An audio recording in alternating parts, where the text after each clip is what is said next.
नमस्कार। आज हम नया चैप्टर ले रहे हैं accounting for investment. Accounting for investment का मीनिंग होता है कि एक व्यक्ति अपनी बचत को किसी कंपनी में या किसी सरकारी गैर सरकारी संस्था में विनियोजित कर सकता है। तो ये विनियोजन जब कभी व्यक्ति करता है तो उसे विनियोग कहते हैं। जो व्यक्ति अपनी बचतों का विनियोग करता है वह विनियोजक तो कहलाता ही है, लेकिन वास्तव में देखा जाए तो जितना भी उसने अपनी बचत का विनियोजन किया है वह उसकी एक तरह से संपत्ति होती है। एक्चुअल में एक व्यक्ति या एक व्यक्ति की बात नहीं करें, हम एक कंपनी की बात करें तो एक कंपनी यदि अपने बचतों का या अपने सरप्लस का कहीं ना कहीं इन्वेस्टमेंट करती है, चाहे वह दूसरी कंपनी में करे, चाहे गवर्नमेंट इंस्टीट्यूट में करे, चाहे सेमी गवर्नमेंट इंस्टीट्यूट में करे, तो ऐसी स्थिति में कंपनी के लिए वह विनियोजन या वह इन्वेस्टमेंट एक तरह से एसेट्स बन जाता है और उसके द्वारा समय समय पर जो उस पर डिविडेंड मिलता है या इंटरेस्ट मिलता है वह कंपनी के लिए इनकम हो जाती है। तो जब कभी कोई भी व्यक्ति या कंपनी अपनी वस्तुओं को कहीं ना कहीं इन्वेस्टमेंट करते हैं तो उसके बदले में जहाँ भी इन्वेस्टमेंट किया उसके बदले एक सर्टिफिकेट मिलता है या प्रमाण पत्र मिलता है, जिसे हम सिक्योरिटी कहते हैं या प्रतिभूति कहते हैं। प्रतिभूति के अंतर्गत चाहे शेयर कह सकते हैं, डिवेंचर कह सकते हैं, बॉन्ड्स कह सकते हैं, गवर्नमेंट सर्टिफिकेट कह सकते हैं, चाहे पोस्ट ऑफिस के सर्टिफिकेट कह सकते हैं। तो इस प्रकार के जो भी सर्टिफिकेट होते हैं वो सारी की सारी सिक्योरिटी कहलाती है या प्रतिभूति कहलाती हैं। प्रतिभूति आवश्यक नहीं कि कंपनियों से प्राप्त हो, ये कंपनी से भी मिल सकती है, सहकारी समिति से मिल सकती है, सेंट्रल गवर्नमेंट से मिल सकती है, सेमी सेंट्रल गवर्नमेंट से भी मिल सकती है। तो इन सबका एक ही मीनिंग निकलता है सिक्योरिटी। अब एक्चुअल में जो इन्वेस्टमेंट किए जाते हैं वह दो प्रकार से किए जाते हैं, short term investment and long term investment. Short term या अल्पकालीन जो इन्वेस्टमेंट किए जाते हैं उसका मुख्य उद्देश्य यही होता है कि बाजार के अंतर्गत जो परिवर्तन होते हैं उनमें से कितना अधिकतम लाभ प्राप्त किया जा सके। अर्थात शॉर्ट टर्म का मतलब हम 2 महीने के लिए कहीं इन्वेस्टमेंट कर दें, 6 महीने के लिए कर दें, अर्थात 1 साल के अंदर अंदर हम अपना पैसा इन्वेस्टमेंट करें और उसके बाद में जैसे ही बाज़ार में उनका मूल्य बढ़े और उससे जो लाभ प्राप्त होता है तो वह शॉर्ट टर्म इन्वेस्टमेंट कहलाते हैं। दूसरे होते हैं लॉन्ग टर्म इन्वेस्टमेंट या जिसे अपन फिक्स इन्वेस्टमेंट कहते हैं। ये इस इन्वेस्टमेंट का मुख्य उद्देश्य होता है मार्केट में हमें बने रहना है और जो इन्वेस्टमेंट हमने एक बार कर दिया है वह एक तरह से हमने क्रिएशन ऑफ एसेट्स किया है और उसके अंतर्गत हम ये ज़रूरी नहीं मानते कि तुरंत या जल्दी ही हमें किसी प्रकार की इनकम प्राप्त हो। ये लॉन्ग टर्म में हमारे लिए फ़ायदेमंद होते हैं। लॉन्ग टर्म में हम इससे कई प्रकार के लाभ कमाते हैं और नहीं तो ये इन्वेस्टमेंट लॉन्ग टर्म में बहुत महंगा हो जाता है। तो इस प्रकार से कंपनी के द्वारा या व्यक्ति के द्वारा 2 इन्वेस्टमेंट किए जा सकते हैं, short term and long term. अब मैं आपके सामने नोट्स रख रही हूँ और नोट्स के अकॉर्डिंग आपको दिया हुआ है accounting standard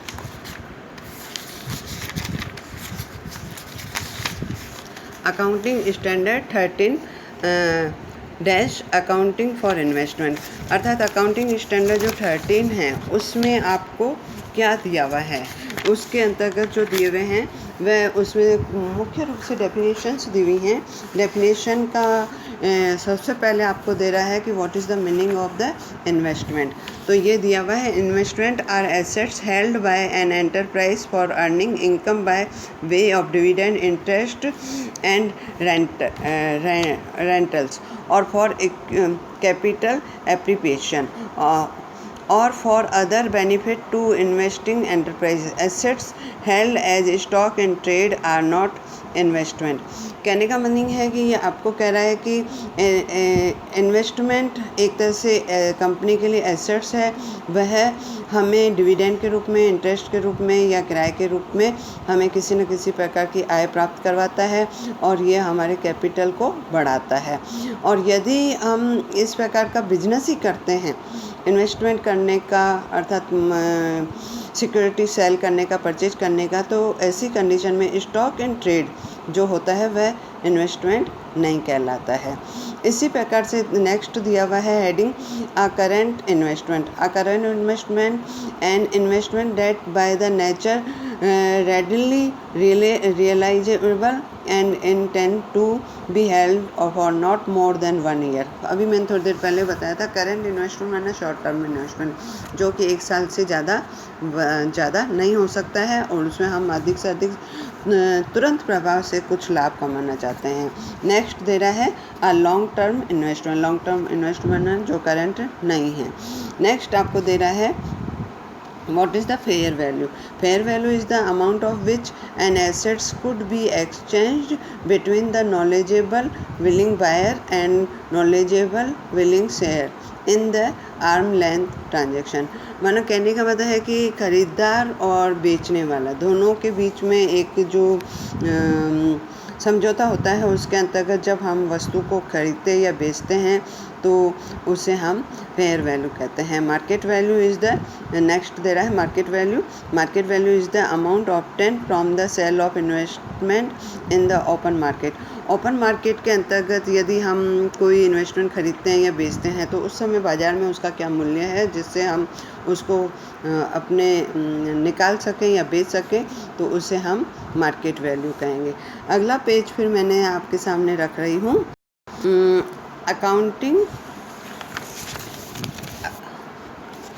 accounting of investment, या जिसको हम कहते हैं अकाउंटिंग ट्रीटमेंट। अकाउंटिंग ट्रीटमेंट ही प्रैक्टिकल दृष्टि से बहुत इम्पोर्टेंट है जिसे हमें अच्छे से समझना है। ये दिया हुआ है कि accounting of fix income investment. Actual में जब कभी हम इन्वेस्टमेंट करने जाते हैं तो हम 2 प्रकार से इन्वेस्टमेंट कर सकते हैं, या हम जो भी सिक्योरिटी खरीदने जाते हैं तो हम 2 प्रकार से खरीद सकते हैं। पहला दे रहा है purchase directly from issuing authority. Issuing authority माना चाहे वह गवर्नमेंट भी हो सकती है या नॉन गवर्नमेंट भी हो सकती है। तो जब कभी गवर्नमेंट में या नॉन गवर्नमेंट में हम अपना पैसा लगाना चाहते हैं तो हम डायरेक्ट उस अथॉरिटी से या उस कंपनी से अपने शेयर खरीद सकते हैं या सिक्योरिटी खरीद सकते हैं या डिवेंचर खरीद सकते हैं या गवर्नमेंट के कोई सर्टिफिकेट खरीद सकते हैं। तो इस प्रकार से जब हम डायरेक्ट अथॉरिटी से खरीदते हैं तो वह पार वैल्यू पे भी मिल सकते हैं, प्रीमियम वैल्यू पे भी मिल सकते हैं या डिस्काउंट वैल्यू पे मिल सकते हैं। सेकंड वन होता है कि जब कभी हम अथॉरिटीज़ पे से नहीं खरीद पाए या हम उस समय एलिजिबल नहीं थे, तो ऐसी स्थिति में हमारे पास पैसा नहीं था, तो ऐसी स्थिति में हम परचेज फ्रॉम स्टॉक एक्सचेंज से भी हम सिक्योरिटी खरीद सकते हैं। लेकिन स्टॉक एक्सचेंज से जब हम खरीदेंगे तो हम ब्रोकर या दलाल के मार्फत से खरीदेंगे और वह मार्केट प्राइस के आधार पर खरीदेंगे। तो जब कभी स्टॉक एक्सचेंज से ख़रीदा जाएगा तो जितना भी परसेंटेज होगा ब्रोकर का, उसे जितना भी इन्वेस्टमेंट की कॉस्ट वैल्यू होगी उसके आधार पे उससे कमीशन दिया जाएगा और कमीशन देने के बाद में उस ब्रोकरेज का 18% हमें जीएसटी का भी पेमेंट करना पड़ेगा। तो नोट्स के अकॉर्डिंग आपको दिख रहा होगा एक्चुअल कॉस्ट प्राइस हो जाएगी खरीदने की एक्चुअल कॉस्ट प्राइस हो जाएगी purchase price plus brokerage plus GST plus stamp duty. कहने का मतलब कोई भी सिक्योरिटी खरीदते हैं तो सबसे पहले व्हाट इज़ द प्राइस माना नॉट ज़रूरी नहीं कि है ना वह पार वैल्यू पे हो, वह डिस्काउंट पे भी हो सकती है, वह प्रीमियम पे भी हो सकती है। जैसे 100 रुपये का शेयर है तो 102 रुपये पे भी मिल सकता है, 98 पे भी मिल सकता है। और हमने 200 शेयर खरीदे हैं तो अगर 98 पर है तो 200 हम लेस कर देंगे। तो इस तरह से जो भी जैसे 102 रुपये का पर शेयर है और 200 खरीदे हैं तो 20,400 रुपये हमें पेमेंट करने पड़ेंगे। तो that is the price purchase price में हम 2% या 1% जो भी ब्रोकरेज है वह जोड़ देंगे। इसके बाद में जितना भी ब्रोकरेज है उस पर 18% हमें जीएसटी लगाना है। और स्टैम्प ड्यूटी का अगर क्वेश्चन में कुछ कहा जाता है तो स्टैम्प ड्यूटी 50 पैसे प्रति 100 रुपये पर लगती है। और इसी प्रकार से अगर हम अपने स्टॉक एक्सचेंज के मार्फत या ब्रोकर के मार्फत हम अपनी कोई सिक्योरिटी सेल कर रहे हैं, तो उसके लिए भी फार्मूला दिया हुआ है, selling price minus brokerage minus GST। अब क्या है कि यदि जिस डेट पर सिक्योरिटी खरीदी जा रही है उसी डेट पर या उसके अगले दिन उसकी ब्याज की भी डेट है, तो ऐसी स्थिति में किसी प्रकार का कोई कन्फ्यूजन नहीं रहता है। लेकिन हमने है ना परचेज की है 1 तारीख किसी भी डेट पर, और उसकी इंटरेस्ट रेट 2 महीने के बाद आ रही है या 2 महीने पहले निकल गई, तो ऐसी कंडीशन में इंटरेस्ट किसको मिलना चाहिए, इस चीज़ का क्वेश्चन क्रिएट होता है। तो एक्चुअल में जब कभी हम सिक्योरिटी खरीदते हैं या बेचते हैं तो वह 2 प्रकार की होती है, कम इंटरेस्ट परचेज और sale. Cum interest and purchase और सेल, इसका मीनिंग है कि ब्याज सहित क्रय विक्रय। ब्याज सहित क्रय विक्रय का मतलब है कि यदि हम कोई भी सिक्योरिटी खरीदते हैं या बेचते हैं और वह कम इंटरेस्ट है या ब्याज सहित है, तो ऐसी स्थिति में क्रय विक्रय मूल्य सौदे की तिथि तक देय ब्याज साथ में जुड़ा होता है। माना जो भी क्रय विक्रय का मूल्य होता है उसमें ब्याज जुड़ा हुआ होता है, और इसके अंतर्गत क्रेता जिस राशि का भुगतान करता है या विक्रेता जिस राशि का भुगतान प्राप्त करता है, तो क्रय की तिथि तक उसमें ब्याज जुड़ा हुआ होता है। तो नेचुरली क्रय की तिथि पर ब्याज जुड़ा हुआ है, तो वह उसमें से एक्चुअल कॉस्ट निकालने के लिए हम क्या कर देंगे कि जितना भी राशि है उसमें से हम ब्याज की राशि घटा देंगे। कहने का मतलब है कि क्रेता के लिए लागत ज्ञात करनी है या विक्रेता के लिए विक्रय राशि ज्ञात करनी है, तो ऐसी स्थिति में क्रय विक्रय के मूल्य के समय से हम ब्याज की राशि को घटा देंगे। कहने का मतलब है कि आप हमेशा ध्यान रखिए कि कम इंटरेस्ट है तो जो भी हमने वैल्यू निकाली है, वैल्यू का मीनिंग है कि price of city plus brokerage plus GST, इन सब की टोटल लगा लीजिए, इसमें से हम लेस कर देंगे इंटरेस्ट। और इसी प्रकार के सेकंड वन आता है कि एक्स इंटरेस्ट परचेज और सेल। इसका अर्थ होता है ब्याज रहित क्रय विक्रय। ब्याज रहित क्रय विक्रय का मतलब है कि जिस दिन ये सौदा हुआ है उस दिन जो भी हमें अमाउंट मिलने जा रहा है वह ब्याज के अतिरिक्त है, अर्थात क्रेता को क्रय मूल्य के अतिरिक्त सौदे की तिथि तक ब्याज देना होगा। अर्थात जो भी हमने ये फाइंड आउट किया है purchase price plus brokerage plus GST, तो उसके अंतर्गत हमें एक आइटम और जोड़ना होगा इंटरेस्ट का। और इसी प्रकार से विक्रेता को जो भी राशि प्राप्त हुई है उसमें एक अतिरिक्त राशि और जोड़नी होगी, वह इंटरेस्ट की होगी। और इंटरेस्ट का मतलब है कि जैसे 30 सितंबर को हमने पेमेंट कर दिया है इंटरेस्ट, कंपनी ने 30 सितंबर और 31 मार्च को इंटरेस्ट का पेमेंट करती है, और हमने नवंबर में सिक्योरिटी खरीदी है या बेची है, तो सितंबर के बाद में अक्टूबर और नवंबर, ये 2 महीनों का ब्याज या तो घटाया जाएगा या जोड़ा जाएगा। इसको हम कहते हैं जो कि डेट के अनुसार परचेज नहीं होना। और नेक्स्ट मैं आपको सामने नोट्स ला रही हूँ।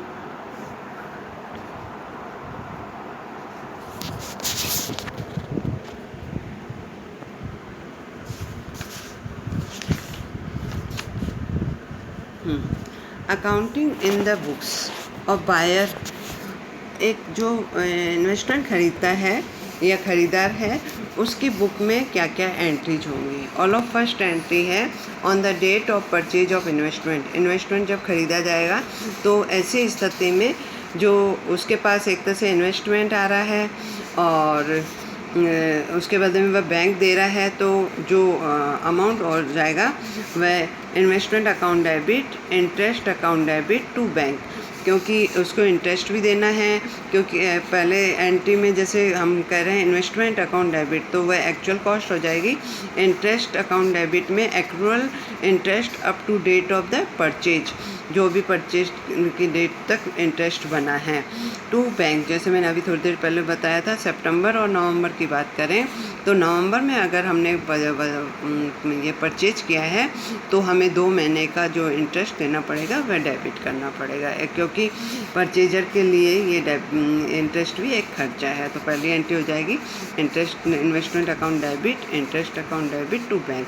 सेकंड वन एंट्री हो जाएगी कि जब कभी हमने नवंबर में ख़रीदी है तो ऐसी स्थिति में हमें 31 मार्च को इंटरेस्ट मिलेगा। तो जब इंटरेस्ट मिलेगा तो हमें फिर 6 महीने का मिलेगा, और पहले हमने चुकाया केवल 2 महीने का, क्योंकि 30 सितंबर के बाद में अक्टूबर और नवंबर आया था, और अब हमने 2 महीने का चुकाने के बाद में हमें 6 महीने का मिलेगा।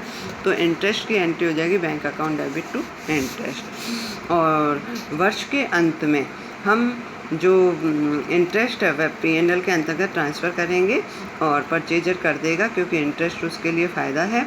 तो ये हो जाएगा interest account debit to P&L। इसी प्रकार से नेक्स्ट आता है what is the entry in the book of the vendor, या बेचने वाले के संबंध में क्या क्या एंट्री होंगी।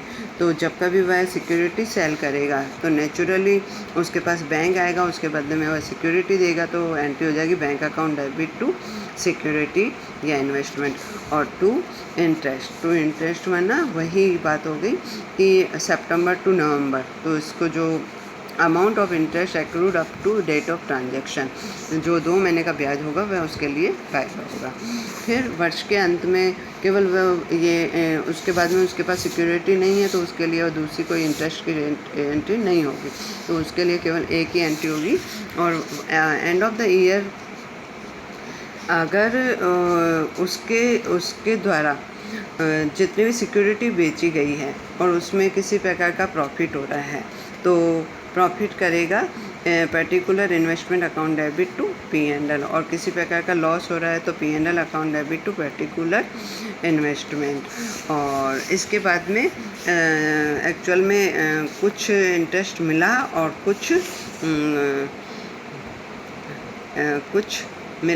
कुछ हमने पेमेंट किया।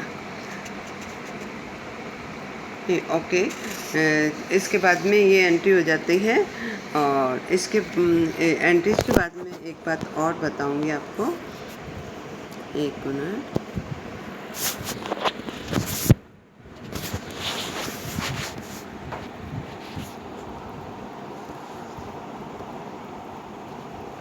हाँ,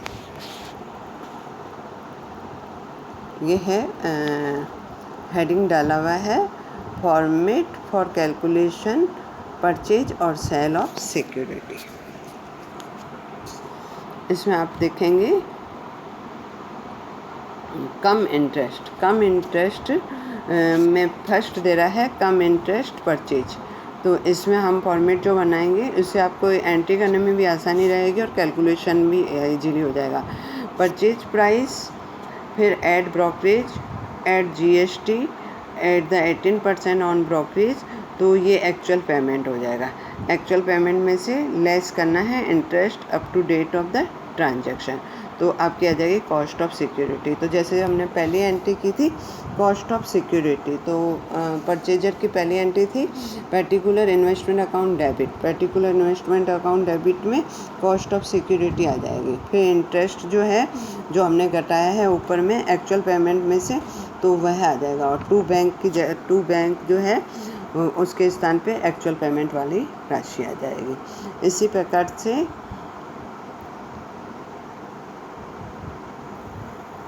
प्रकार से सेकंड फॉर्मेट जो दिया हुआ है cum interest selling price less brokerage less 18% GST on brokerage less accrual interest up to date of the transaction, तो net selling value and received amount। तो हम क्या कर देंगे,